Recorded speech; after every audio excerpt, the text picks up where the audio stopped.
My name is JT, as he just said. I'm a host of JT Invest in You. I've been in the crypto space since about 2017, and I'm delighted to have this conversation. We're joined today by Bennett Thompson, the co-founder of BlockBeam, and Caleb Wursten, the CEO of Worldhaus. BlockBeam is an action-based learning platform, and Worldhaus uses blockchain to make home ownership more accessible to the average person. So delighted to have this conversation, and welcome to the panel.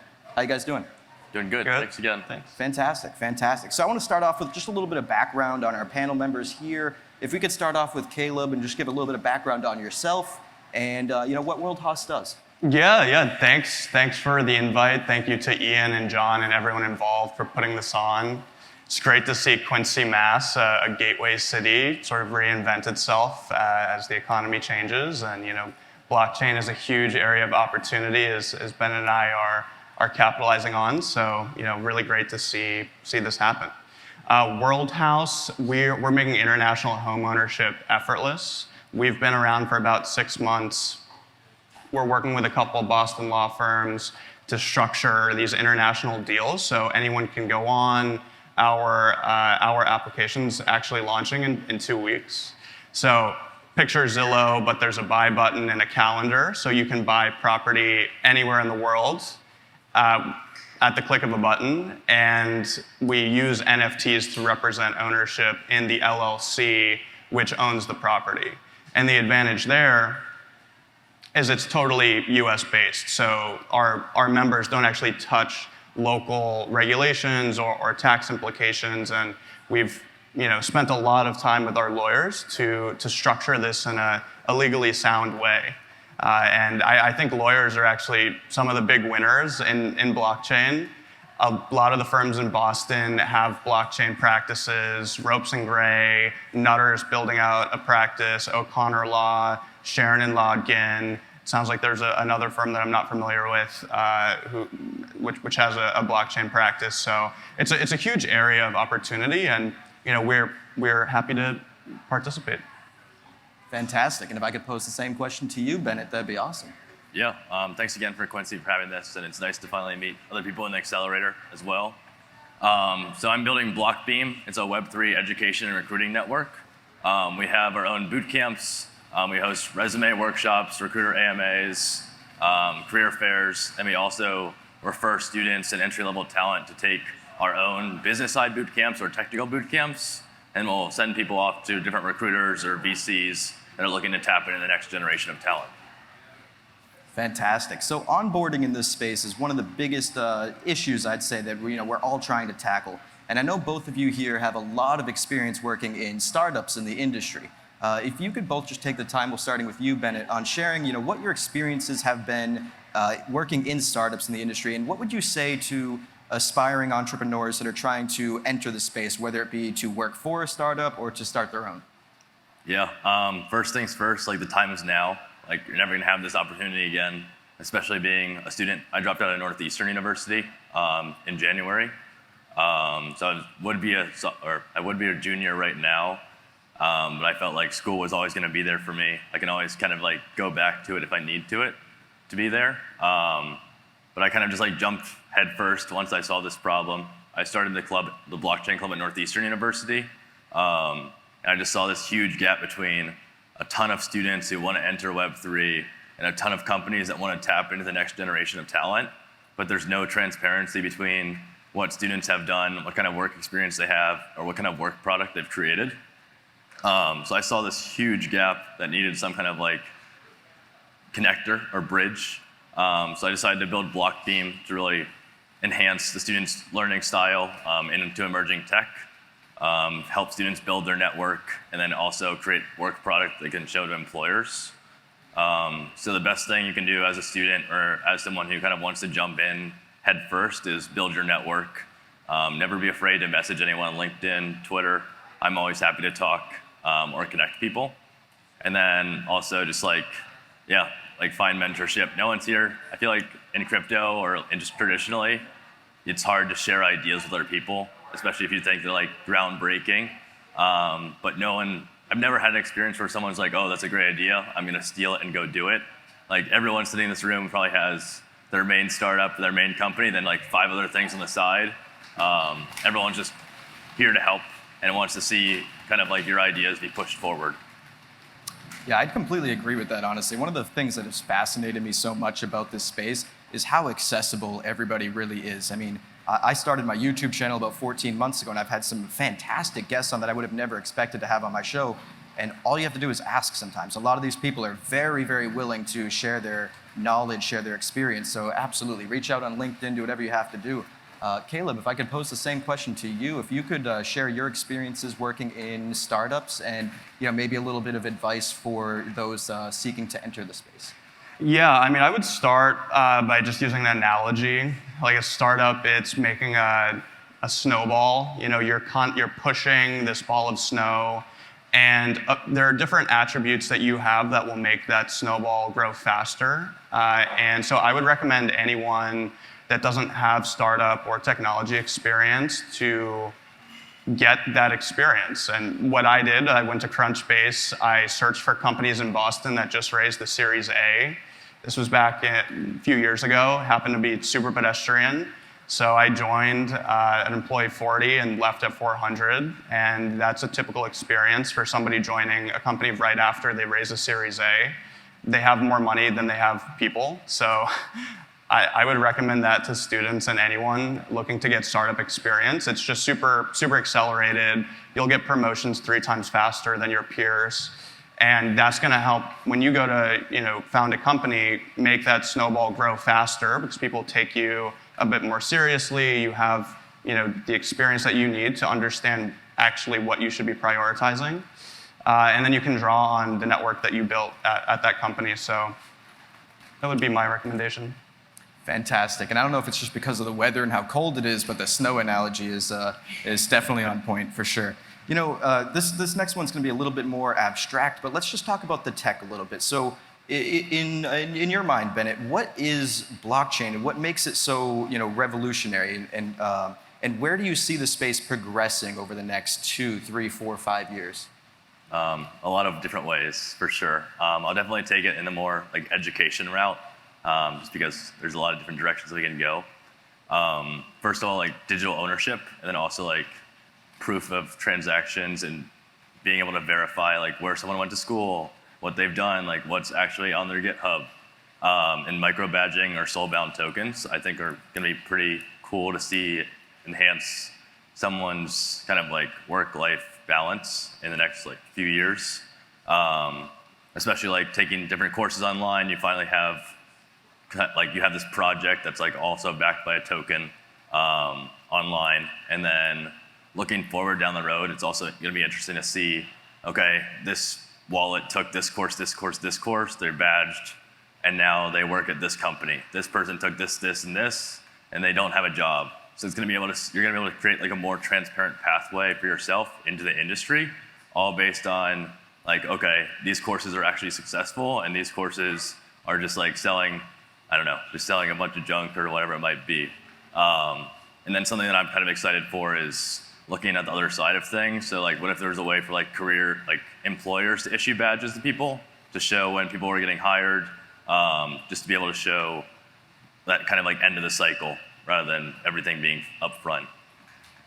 Yeah, it's a really interesting concept to basically have these identifiers in your wallet that can travel with you essentially and tell you which classes you've taken, what education you have, what experience you have, and all hold within sort of a digital decentralized identity, if you will. That's definitely a really interesting concept. If I could pose the same question to you, Caleb, in your mind, what is blockchain, and what excites you about it and the future of it? Projecting out 2, 3, 4, 5 years. Yeah, so we're seeing blockchain shake out right now as we enter this winter period. I think real estate is going to emerge as the primary use case for blockchain. If you think about transacting real estate, there are two primary methods. One is to use your legal name, and it's a deed office that's the database that is the source of truth for that real estate transaction. Or you can use an LLC or corporation, and it's the Secretary of State's office in the state that you incorporate is the source of truth. Blockchain is just a database that is a trustworthy source of truth. And so what we're leveraging is we're leveraging Ethereum over those other two sources of truth to dramatically bring down transaction costs. And that's also true for financing. If anyone, has anyone purchased real estate outside of their country of origin by chance in the audience? Yeah, no one. Oh, one person. Yeah, it's super uncommon for people to buy real estate outside of their country because you have all these complexities and you also typically can't get financing. Blockchain solves both of those problems. And we're not the only company that's realized this. There are a lot of real estate firms on the investment side that are tokenizing assets abroad, but you can form US companies that own assets abroad and transact those US companies. And so that's the structure we're using. It's really exciting because it opens up international mortgages and it opens up a secondary market of frictionless real estate trading. And the model that we've chosen is its actual usage. So we're going after the digital nomad or the vacationer that wants the 2 months in Paris or Costa Rica, and they don't want to go through any of the complexity, and they want to get that financed. Yeah, that's really awesome. I tend to agree that the two major hurdles, if you will, for blockchain adoption is education and real-world utility, real-world assets on chain. So I completely agree. I think real estate is going to be a big factor in blockchain in the future. And my background is actually also as a real estate agent, so that is definitely, I'm definitely partial to that concept. Let's take it back a little bit and talk about the onboarding process again and discuss education, because I know BlockBeam is focused on educating, the space, educating people on blockchain. Do you feel that education is the biggest hurdle to entering this space? Because it is still intimidating for those that, I talk to friends that aren't in crypto or blockchain, and they look at it from the outside as if, they just really don't understand what's going on. So is education the biggest hurdle, and what do we have to do to onboard the next billion users? Yeah, great question. Definitely lots of different things to break down in that question. First of all, yeah, education's a huge problem. It really depends on how risk adverse you are, especially if you're entering crypto just to see it as an investment, rather than, okay, I want to get into Web3 blockchain and start playing around with some of these applications. So what we're focusing on is kind of merging the two. You look at real world applications and you also look at blockchain. In all of our boot camps, everything is kind of you're bringing in speakers, you're bringing in CEOs, you're bringing in people that are building these actual companies, so you can explain to people okay, this is blockchain, now these are the real world implications and how blockchain is being used to solve them. So I think that rather than blockchain being this, it is definitely painful to kind of come on and be onboarded, and every day you feel oh wow, I did not know that. I feel like I'm just learning new things every day just because the ecosystem's huge. Kind of conveying that back to the internet. I don't really know how the internet works. I don't think people need to know how blockchain works the next 10 years, 20 years. I think it'll just be an easy kind of just plug in, just log in onto the internet, you're logging into your wallet, and it kind of coexists. And I don't think you really need to know the underlying technology, but I do think it is important to know kind of what applications are out there and how blockchain can enable those kind of companies. And then what was the second part? Just onboarding the next. Yeah, I mean, what in your view, how does the industry onboard the next billion users? Yeah, communication, talking to your friends, talking to family, kind of just sending them different articles, sending them little thought posts, anything to pique their interest. Bringing in different perspectives, opinions to the industry is going to be huge, especially because right now it is very male, white dominant of the finance sector kind of coming over to crypto. So it's great to see different inclusion events, people from different backgrounds coming in, sharing different opinions, and kind of bridging the gap to make it a lot more inclusive in the space.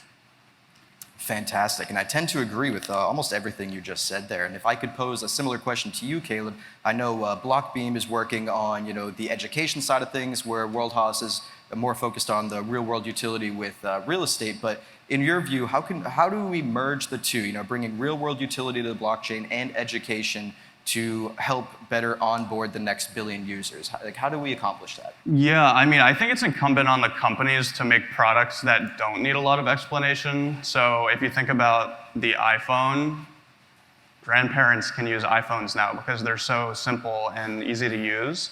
And I think one of the reasons why blockchain's gotten so much sort of flack for being difficult to understand is a purposeful sort of mysteriousness on behalf of some of the protocols to essentially trick people.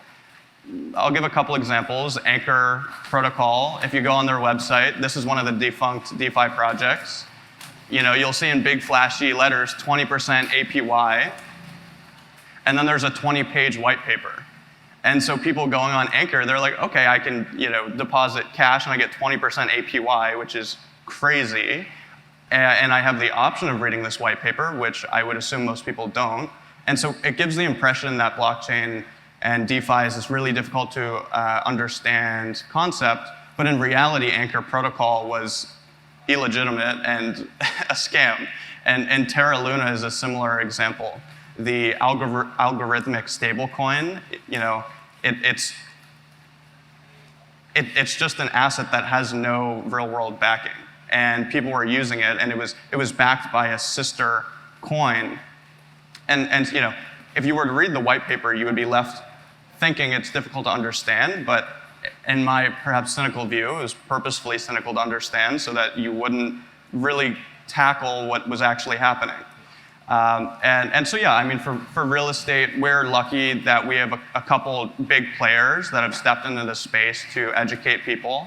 Adam Newman and A16Z recently announced A16Z, Andreessen Horowitz's largest ever investment into Flow, and they're tokenizing real estate. They have a bit of a different model, and we can sort of go into that one-on-one if anyone wants to, but yeah, we're banking on some big players in this space to help educate folks and get people comfortable with the concept. Picasso is familiarizing people. They have a billboard on the highway over here on this idea of easy fractional ownership.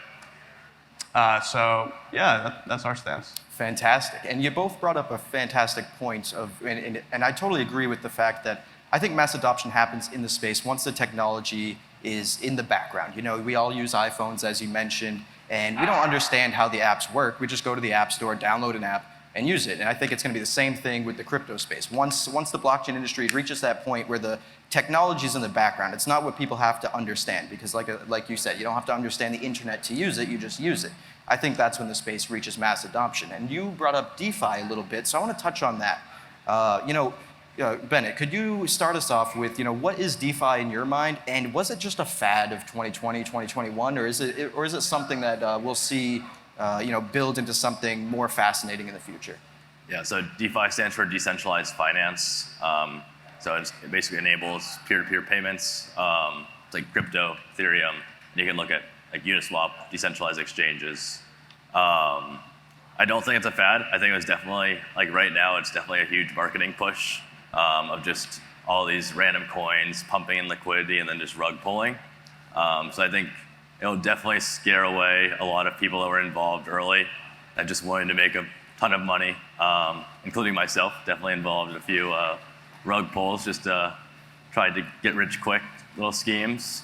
The longer term implications, I think Caleb can talk a lot about, like with real estate. I think that's like a huge market. We work with a bunch of different companies that are fractionalizing real estate, mostly in the US, and like tokenizing real estate, which is super interesting.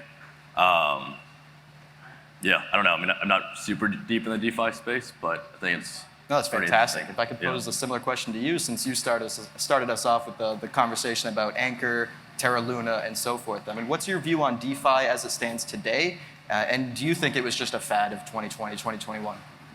Well, I mean, as Bennett mentioned, there's an immense amount of scams in the space, so it's left a lot of bad tastes in mouths. So I try not to associate with DeFi.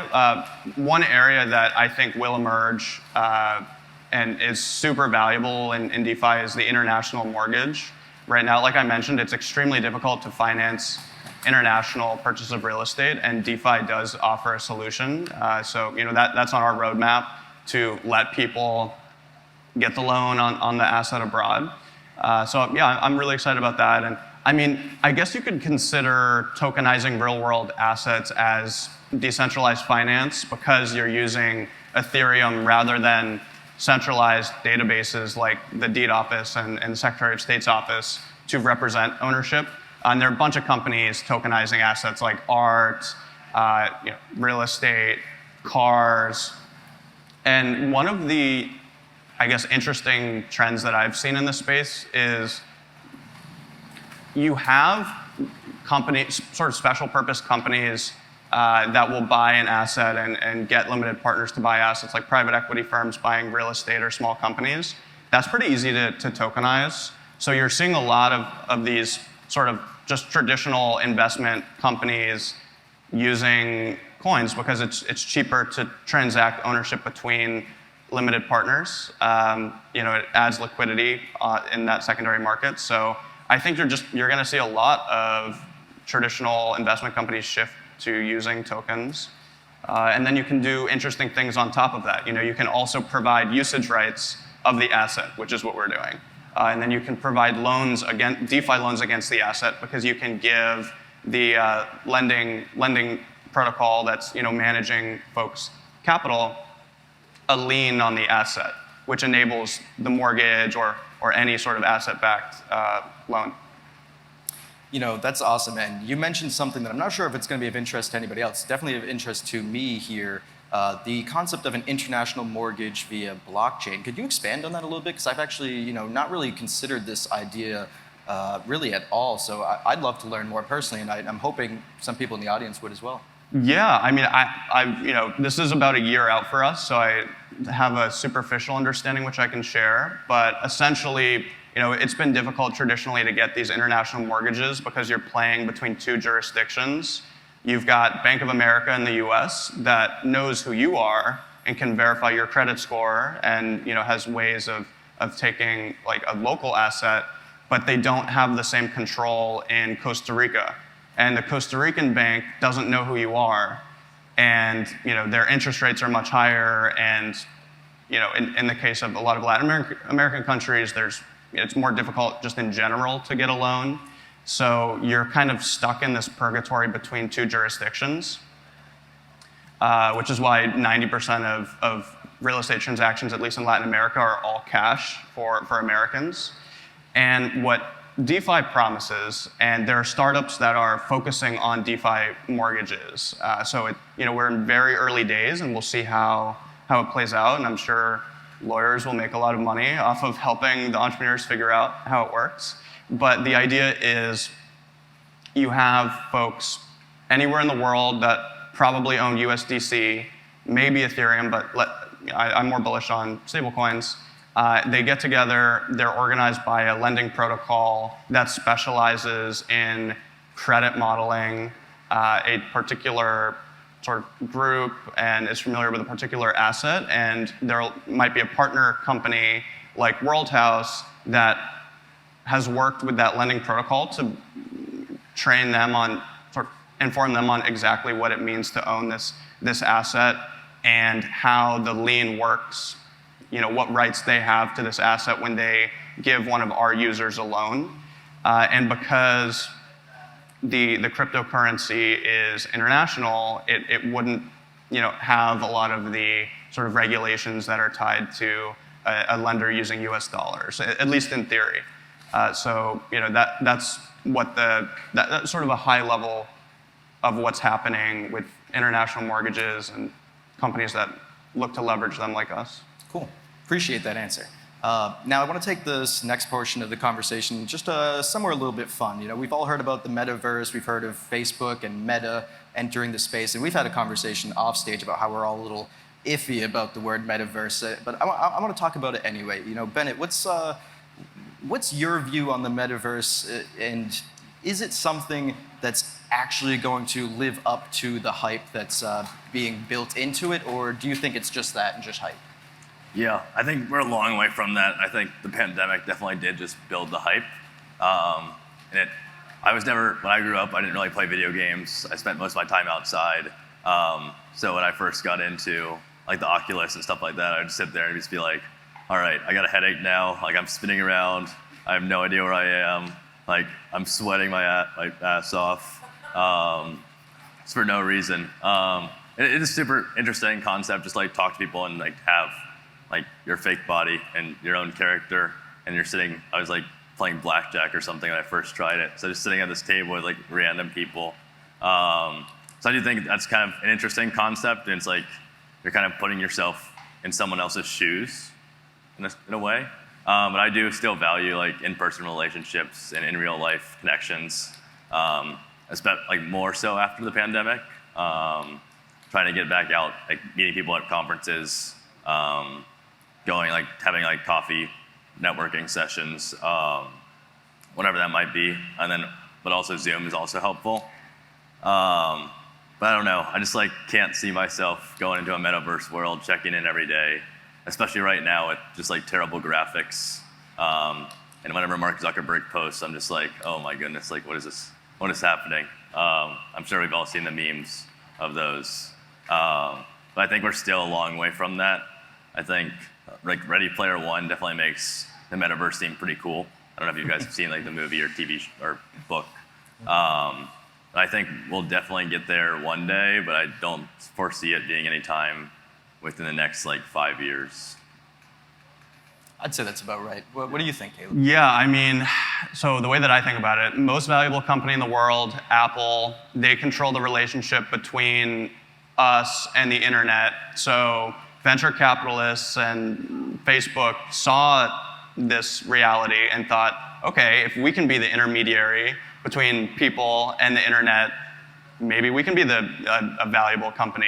And so Meta made a hard pivot into the metaverse, they acquired Oculus and published impressive sales figures. But at the end of the day, the internet's engaging and the metaverse today is not engaging. People buy the Oculus, use it 5 times and don't use it after that. So in theory, it's great because it's like 3D internet, but we just haven't seen the engagement and the sort of entertainment or utility that would sort of validate these huge investments. Yeah, and the industry's still really early, so I'd expect that to change over time, but I completely agree. I mean, I own an Oculus, and I've probably worn it 5 times, exactly. I will say that one of the cool things about it is the ability to do like YouTube VR, which is really interesting, and I've kind of put myself into a couple concerts before, which is kind of bizarre, but you're absolutely right. After a while, it just hurts your head. You can't really do it for too long. But moving on from that, I want to, because we only have about 10 minutes left in this panel, I want to ask each of you, where do you see the most excitement in this space? I mean, obviously you're working on like an education platform and you're working on a real estate platform. So outside of those two things, what is it in the blockchain space that you're seeing, whether it's being created now, just created, or working on in the future? Like, what is it that, what's the next big thing? Want to start? Sure, yeah. I'm fascinated by a US-backed stablecoin. The COO of Mercado Libre, which is like the Amazon of Latin America, was at a conference in Boston and made the point that the countries most quickly adopting crypto are the countries with the highest inflation. Argentina has one of the highest adoptions of crypto, which just blew my mind. And it's interesting because if the US were to essentially nominate and support a US-backed stablecoin, that could dramatically increase the demand of the US dollar, which for us would have deflationary effects, for the home country would have inflationary effects, but it could sort of take us one step further into being the global currency, which just has such monumental impacts. Because if you're an agent in a country and you don't trust your government and you don't trust the currency, you might want to switch all of your assets into US dollars or a currency that's backed by the US dollar, which is just such a dramatic change from the way things are today. And I think people don't talk about this, but Bitcoin and Ethereum and ownership of any currency by an American that's not a US dollar is inflationary because you're decreasing the demand on the US dollar. So I wouldn't be surprised if we start to see a more antagonistic approach towards the non-US dollar-backed currencies in the US and more sympathetic approach to a stablecoin. Yeah, and you make a great point. I also agree that I think the U.S. dollar-backed stablecoins will actually help, support the dollar's dominance on a global stage. I want to get your opinion though, because you mentioned UST before. You brought up stablecoins a couple times. Caleb, how do you feel about decentralized stablecoins? Obviously, you gave your opinion on algorithmically backed stablecoins, but there are a couple other versions, whether it be over-collateralized stablecoins or so forth. Do you see any room for those in the future? Yeah, I mean, I think if you talk to experts in the space, they'll just say stablecoins are great, it needs to be 100% or more collateralized, and you need to have an independent third party auditing the books. And it doesn't sound incredibly different from bank regulations. We require that their loans are collateralized to a certain percentage, and we require that they get audits. So, I mean, I think that's pretty reasonably the direction that we're moving. Fantastic. And if we could bring that last question back to you, Bennett, what do you see as, like, whether it be the most opportunity or the most exciting new application coming to blockchain aside from what we've talked about so far? Yeah, something that really fascinates me is governance, especially within DAOs. If you look at some of the main protocols like Uniswap, SushiSwap, and you look at, okay, for every Uniswap token I hold, okay, that's one vote in this protocol with what we can decide to do. And you go look at, okay, who are the top voters? Oh, 5 million. The top 5 people all have 2.5 million plus votes. 6th person who has the most Uniswap votes is 800, or something like ridiculous that are people that are actually participating. So even though we're saying, okay, decentralized, decentralized, decentralized, everything is still very manipulated and very centralized.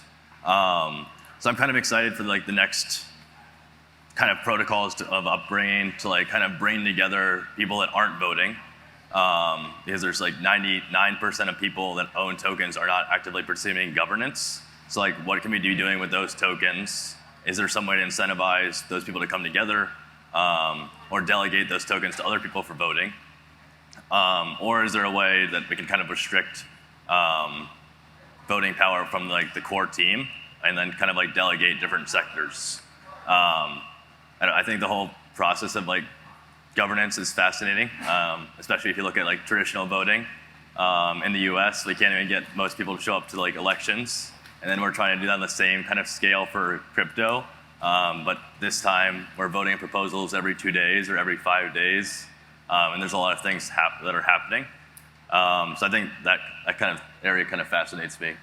Absolutely, and blockchain voting, on these applications and all these on these different programs is absolutely fascinating, as you mentioned. But to bring it more on a higher level, I'm curious to get your thoughts on using blockchain in government to to provide more transparent voting, or to allow people to be able to vote from their phone and know that it's actually being recorded in a proper manner. Do you think this is something that could be adopted in the future, or what do you see the future of blockchain voting more broadly? Well, that's tough. And it kind of goes back to privacy and how secure these blockchains are going to be. I'm originally from Ohio. I think there's a company called Votum, based out of Cleveland, that is running elections on the blockchain. Then they ended up getting hacked and had terrible repercussions for everyone that voted. So still not there yet. I do think it'd be kind of interesting just break down barriers to voting. And then also just it might get more people involved. But I don't think we're there yet on the privacy or security side of being okay, this is going to be secure. And then also the digital identity, DIDs, still coming to market. We're very early within technology. Everything's kind of been this huge marketing push of, oh, we're building this next generation technology, here it is. And when you actually read the white paper, you actually read the documentation, you're like, okay, where are the things they're saying in the marketing? They're not actually here yet. They're not actually deployed. It's still on the roadmap. But kind of buying into that false hope all by the pretty landing page definitely throws some people sideways. Yeah, the concept of a decentralized digital identity is absolutely crucial for something like that to actually take place. And I think there's another issue of the private ballot where, these are public ledgers, so you see everything, all the transactions that happen.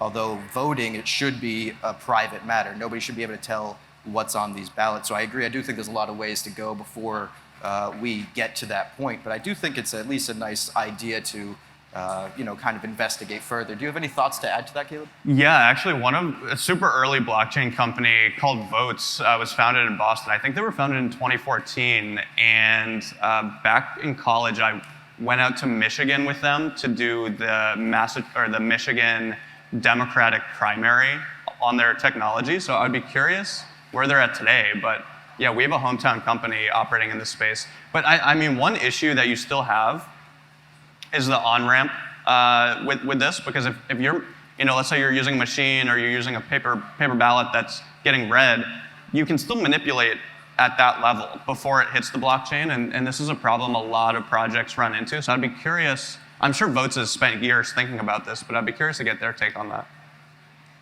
Absolutely, absolutely. So we've got about 3 minutes left. Let's make this next question just a fun question. Let's talk about Web3 gaming. That's a big industry in the blockchain space. A lot of people are, really excited about, this play-to-earn space or just blockchain gaming in general. I'm curious and I'm keen to get both of your takes on the industry, because I feel like it kind of aligns with the metaverse, but at least it's less theoretical. There's already applications that are built today, and I think they could improve, but it's already happening. So I'm curious, what is your thought on blockchain-based gaming? You want to take it? Sure, yeah. I mean, this is another example where, okay, so let's say World of Warcraft, there's a super rare sword that you want verifiable ownership of. The stakes are much lower than your house. And so the added friction of using blockchain to underpin that game, I just don't see it. I know there's an insane amount of VC activity in Web3 gaming, and maybe you guys can challenge or teach me why it's so valuable, but I haven't really seen it. Yeah. Well, I guess you can guarantee sort of a limit on supply of things, which in theory can cause speculation and value with CryptoKitties, which is one of the early blockchain projects. But I'm sure CryptoKitties are not as valuable today as they were back then. Yeah, no, that's true. I mean, I can't imagine they are even close to the same value as they were back then. Do you have any thoughts you want to add to that? Yeah, I'm kind of in a similar boat. I mean, they saw it with Axie. It was kind of like another pump and dump. Yeah. I still feel like, I mean, I have a bunch of gaming friends. They don't use any blockchain gaming companies just because, first of all, the games are playing 2000 Minecraft or 2000 Roblox. Just super old. Everything's a block character. And then the onboarding process is too hard. They're why do I do that when I just play Call of Duty or Modern Warfare or something that they've already been playing for years, and there's already hundreds of thousands of players and tournaments going on. I do think the play to earn model is pretty interesting, but then it also goes back to most of these gaming crypto companies have been they'll have 3 month spurts of insane users. I mean, insane users, nothing more than 100,000. But then just after that, everyone just on to the next whatever is going to make them the most money. So I don't think we're there yet. I think that there's still the problem of onboarding, the problem of what kind of values it's bringing. I know that a lot of people in gaming will be oh, well, Fortnite, whatever digital gaming company, they can just delete the game and it'll be all your data and all your progress will just be erased forever. And it's kind of the threat almost. But I'm still not sold on gaming and blockchain yet.